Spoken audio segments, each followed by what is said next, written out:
Hello students, so in this video we are going to do a small quiz of poem A Smile, an English poem of class second। आप सभी ने poem पढ़ ही ली होगी, बड़ी अच्छी poem है। इसने जो पोएट है उसको लगता है कि स्माइल जो है हमारी that is the funniest thing, वो सबसे फ़नी थिंग है। When you smile at someone, आप किसी की तरफ स्माइल करते हैं तो द पर्सन स्माइल्स बैक, वो हमारी तरफ स्माइल करता है और इस तरीके से एक स्माइल से दो बन जाती है। और कैसे जब आप स्माइल करते हैं आपके फेस पे रिंकल्स आ जाते हैं, है ना। सो चलिए, पोएम आपने पढ़ ली होगी, आपको समझ में आ गया होगा, तो एक टेस्ट हो जाए आपका कि कितना आपको समझ आया है। टेस्ट करने का तरीका आपको पता ही होगा कि क्विज़ कैसे अटेम्प्ट करनी है। So let's begin now. Before that, if you haven't subscribe to the channel yet, तो आपको पता है क्या करना है। नीचे राइट साइड में रेड कलर से लिखा होगा सब्सक्राइब, आप उस पर टैप कर देंगे तो चैनल सब्सक्राइब हो जाएगा। Okay.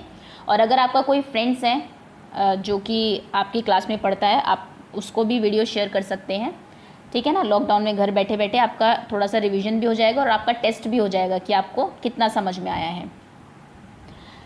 So first question is fill in the blanks. आपको ब्लैंक फिल करना है। A smile is quite a dash thing. एक स्माइल जो है वो कैसी चीज़ है। आपके ऑप्शन है A bad, a smile is a bad thing, या फिर funny, smile is a funny thing, या फिर smile is a good thing. As per poem, poem के अकॉर्डिंग पोएट ने जो आपको बताया आपको वैसा ही आंसर करना है। उसने कहा a smile is quite bad, funny और good. Which option is correct. Video pause करिए और आंसर दीजिए।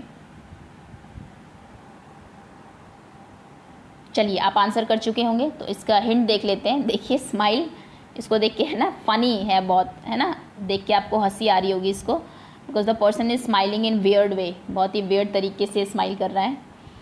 चलिए आगे आते हैं। Second question is meaning of wrinkles. आपके इसमें एक वर्ड यूज़ हुआ है रिंकल्स, कि व्हेन वी स्माइल तो हमारे फेस पे रिंकल्स आ जाते हैं। तो रिंकल का मतलब क्या है। लाइन इन समथिंग, किसी चीज़ में, किसी कपड़े में आपके, या फिर आपके फेस पे आप जो एक लाइन आ जाती है वो रिंकल है। या फिर रिंकल मतलब रॉन्ग होता है, या फिर wrinkle means a type of cloth, एक क्लोथ का टाइप, कपड़े का टाइप है आपका। Wrinkles, line in something, wrong, या फिर अ टाइप ऑफ क्लोथ। चलिए आंसर कर दिया होगा आपने। अब यहाँ पे मैं एक चीज़ और बता देती हूँ आपको। एक बार छोटा सा एक टॉपिक कर लेते हैं, क्योंकि यहाँ पे दो वर्ड्स ऐसे आए हैं आपके साइलेंट लेटर्स का। आगे आपको क्वेश्चन भी मिलेगा। ये लिखा है आपका रिंकल्स, लेकिन आपको पता होगा डब्ल्यू जो है आपकी वॉ की साउंड देता है, लेकिन आप इसको व्रिंकल नहीं पढ़ते हैं। डब्ल्यू जो है इसमें आप उसको बोलेंगे नहीं, ऑल्दो वो लिखा जाएगा, बट व्हेन वी स्पीक हम डब्ल्यू को स्किप कर देंगे, हम इसको रिंकल पढ़ेंगे। तो डब्ल्यू यहाँ पे जो है आपका रिंकल्स में that is silent letter. Okay, इसको हम लोग साइलेंट लेटर बोलते हैं। नेक्स्ट, जैसे कि मैंने ये सेकंड ऑप्शन पढ़ा, इसमें भी डब्ल्यू साइलेंट है आपका, इसको हम रॉन्ग पढ़ते हैं, रॉन्ग, ना कि व्रॉन्ग। क्लियर है। तो साइलेंट लेटर्स वो होते हैं जो जब आप किसी वर्ड को बोलते हैं तो बहुत सारे लेटर्स ऐसे हैं जिनकी साउंड नहीं आती, बट वो व्हेन यू राइट देम, लेकिन आप उनको अगर लिखेंगे तो वो लिखने में आते हैं सिर्फ। ओके। चलिए, तो रिंकल्स की हम बात कर रहे थे। देखिए ये रिंकल्स होते हैं हमारे फेस पे, अगर आप देखेंगे ये रिंकल्स हैं, है ना। तो ये क्या है, आपकी लाइन्स हैं ऑन समथिंग, या फिर रॉन्ग, या फिर अ टाइप ऑफ क्लोथ। यहाँ से आपको थोड़ा सा हिंट मिल गया होगा। Third question is opposite word of sad. Sad आप जानते हैं, सैड होना, दुखी होना, इसका ऑपोजिट वर्ड क्या होगा। आपके ऑप्शन है ए लाफ, हंसना, B happy, and C bad, बुरा। बताइए, लाफ में और हैप्पी में आपको कंफ्यूज नहीं होना है। आप हैप्पी है, अगर आप खुश है तो ज़रूरी नहीं है कि आप ज़ोर ज़ोर से हंसेंगे, आप लाफ करेंगे। लाफ मीन्स होता है हंसना ज़ोर से, और हैप्पी मतलब खुश होना सिर्फ। You are happy about something, किसी के बारे में, किसी चीज़ को लेके आप खुश हो सकते हैं, है ना। सो आपको सैड का ऑपोजिट बताना है, लाफ, हैप्पी और बैड। चलिए, आपने आंसर दे दिया होगा। जैसा कि मैंने बताया कि बच्चे बहुत कंफ्यूज रहते हैं लाफ और हैप्पी में। हो सकता है आप एक दो में से आपको लगा हो कि सैड का लाफ होगा। लाफ जो ऑपोजिट होता है वो क्राई का ऑपोजिट होता है। क्राई मतलब रोना, रोने का ऑपोजिट होता है आपका हंसना, लाफ। तो सैड का ऑपोजिट लाफ नहीं होगा। ओके, बाकी क्या होगा ये फिर आप समझ ही गए होंगे, देन तो ईजी है। ये देखिए, ये है आपका सैड का opposite. Next is rhyming words. Rhyming words आप जानते हैं, like sink, think, drink, pink, है ना। ये सारे वर्ड्स आपके राइमिंग वर्ड्स हैं। Stink, okay. रिंकल है, जैसे कि मान लीजिए हमने एक वर्ड पढ़ा था उसमें, तो उसका राइमिंग वर्ड क्या हो सकता है, ट्विंकल, है ना। तो राइमिंग वर्ड्स आपको लिखने हैं। अब इसमें ऑप्शन अगर मैं देती तो बहुत इजी क्वेश्चन हो जाता, आप फटाफट बता देते। आपको अपनी तरफ से कोई भी राइमिंग वर्ड बताना है। बैड का एक राइमिंग वर्ड आप बताएंगे और पिंक का एक राइमिंग वर्ड आप बताएंगे। ठीक है। चलिए next is identify this silent letter. अब ये तो मैंने जस्ट अभी टॉपिक हमने किया है। लेटर जो आप पढ़ते हैं वर्ड्स को, तो उसमें व्हेन यू स्पीक, जब आप बोलेंगे तो वो लेटर की साउंड नहीं आएगी, ठीक है। लाइक ये टॉक पढ़ा जाएगा तो टॉक, देखिए TAK, टॉक ऐसे भी लिखा जा सकता था, एल की इसमें ज़रूरत नहीं थी, लेकिन एल बीच में है बट साउंड नहीं है एल की, सो टॉल्क नहीं पढ़ना है, इसको टॉक पढ़ना है। Okay, so L is silent, एक आपके लिए कर दिया गया है। अब आप बताइए कि इसमें कौन सा वर्ड साइलेंट है। रैप, ये रैप पढ़ा जाता है, बोलिए और देखिए कि किस वर्ड की लेटर की साउंड नहीं आ रही है, और वो आप यहाँ पे लिखेंगे, कमेंट सेक्शन में लिखेंगे मतलब। नेक्स्ट इज वॉक, वॉल्क नहीं बोलेंगे, इसको वॉक बोलेंगे, तो आपको कमेंट सेक्शन में लिखना है कि दोनों में से कौन से लेटर्स हैं हमारे जो कि साइलेंट हैं। ओके, चलिए आगे आते हैं। Next is complete the word, आपको वर्ड कंप्लीट करना है, ये आपकी NCERT का ही क्वेश्चन है। यहाँ पे M-CE, MOCE आएगा, MUCE आएगा या फिर MICE आएगा। एक्चुअली में दो जो वर्ड्स आपके बने हैं वो वर्ड होते ही नहीं है कुछ, दिस इज मोस, म्यूस एंड माइस, तो कौन सा वर्ड इसमें सही है? वीडियो पॉज करिए और आंसर दीजिए।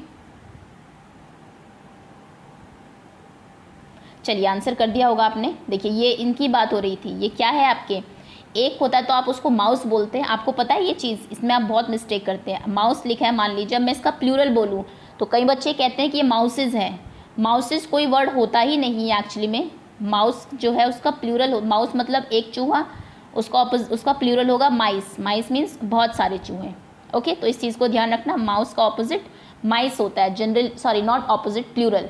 जनरली प्लूरल में हम लोग S लगाते हैं, लाइक बॉय का बॉयज़ होगा, है ना, चेयर का चेयर्स होगा, विंडो का विंडोज़ होगा, बट इसमें ऐसा नहीं है, माउस का माउसेज नहीं होगा, माउस का माइस होगा, क्योंकि वर्ड यूज़ हुआ आपकी पोएम में, इसलिए मैंने बता दिया है इसको। चलिए आगे आते हैं। 7th is which is the longest word according to the poet. Poet ने आपको बताया है कि ये जो वर्ड है ये सबसे लॉन्गेस्ट है। कौन से वर्ड की उसने बात की? आपके ऑप्शन है A हिप्पोपोटामस, सबसे लॉन्गेस्ट वर्ड है, या फिर B स्माइल, ये सबसे लॉन्गेस्ट है, या फिर C रिंकल, ये लॉन्गेस्ट है। इस क्वेश्चन में आपको ये नहीं देखना कि कौन सा लॉन्गेस्ट है लेटर्स के हिसाब से, किसमें कितने लेटर्स है, इसमें आपको बताना है कि पोएट ने क्या बताया है कि सबसे लॉन्गेस्ट कौन सा वर्ड है। आपकी पोएम में ये नहीं है, बट आई थिंक एक्सरसाइज में 2nd या 3rd पेज पे है आपके कि this is the longest word, उसने बताया हुआ है। सो ये आपको बताना है। वीडियो पॉज करिए, आंसर दीजिए, फिर मैं इसका आंसर बताती हूँ आपको।